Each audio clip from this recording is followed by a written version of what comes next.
Hello साथीहरू, आज चाहिँ म कहाँ छु भन्दाखेरि किचनमा। र आज चाहिँ म हजुरहरूसँग एउटा सानो रेसिपी लिएर आएको छु जो म हजुरहरूसँग सेयर गर्न चाहन्छु। र हजुरहरूले पनि हेरेर मेरो रेसिपी मन पराइदिनुहुन्छ र हजुरहरूले पनि ट्राई गर्नुहुनेछ यसलाई बनाएर खानको लागि। हुन त धेरै जस्तो हामीहरूले यो रेसिपी सबैले नै बनाएर खान्छौँ र जसले पनि खानु भएको छैन हजुरहरूले पनि ट्राई गर्नुहोस् है त। यसको लागि चाहिँ मैले आटा अघि नै गुनेर डो रेडी गरेर राखेको छु है।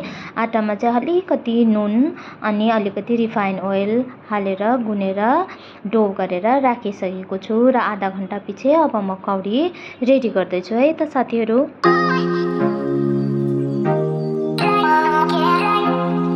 यहाँ चाहिँ मैले प्यानमा पानी गरम गरेँ है। पानीलाई बोइल गर्नुपर्छ र अब यहाँ मैले नुन हालेँ अलिकति र अलिकति रिफाइन ओइल र अब यसलाई म एकछिन बोइल हुन दिन्छु है त साथीहरू।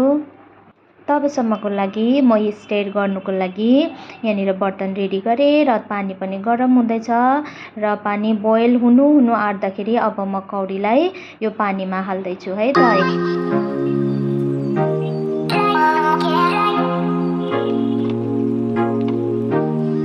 5 मिनटसम्म बोइल गरिसकेपछि यसलाई हामी ठन्डा हुनु राख्ने दिने। तबसम्म ठन्डा भइन्जेलसम्म यहाँनिर अलिकति घिउ अलिकति अदुवा अनि लसुन हालेर मजाले भुनिदिने है त। त्यसपछि अब हामी यसमा कौडी हालेर मजाले चलाइदिने जबसम्म यो मजाले घिउमा सबै कौडीहरू मिलेर मजाले फ्राई हुँदैन तबसम्मको लागि हामी यसलाई चलाइराख्ने है त साथीहरू।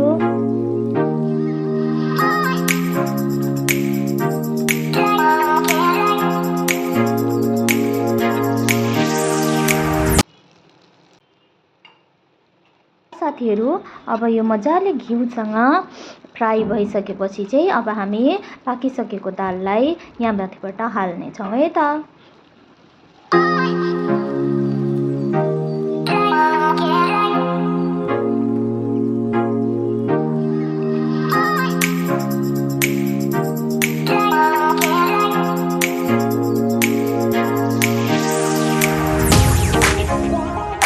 र अब दाल हालिसकेपछि हामी यसलाई लिड बन्द गरिदिने र 3 मिनटको लागि यसलाई यतिकै राखिदिने र त्यसपछि खोलेर लिडलाई खोलेर फेरि यसलाई मजाले चलाइदिने है त साथीहरू।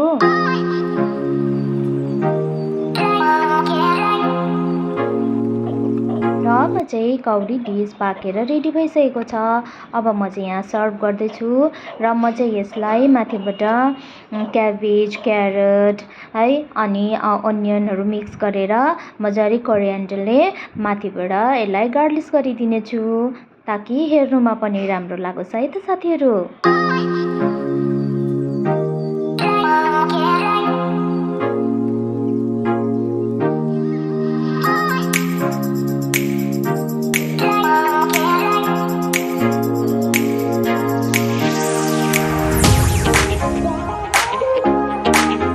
र साथीहरू यम्मी कौडी रेडी छ खानको लागि। हजुरहरूले यो रेसिपी यो डिस कुनै पनि टाइम खान सक्नुहुनेछ, ब्रेकफास्टमा, लन्चमा या फिर डिनरमा। So that's all for today. Thank you for the watching. See you in the next video. Bye by.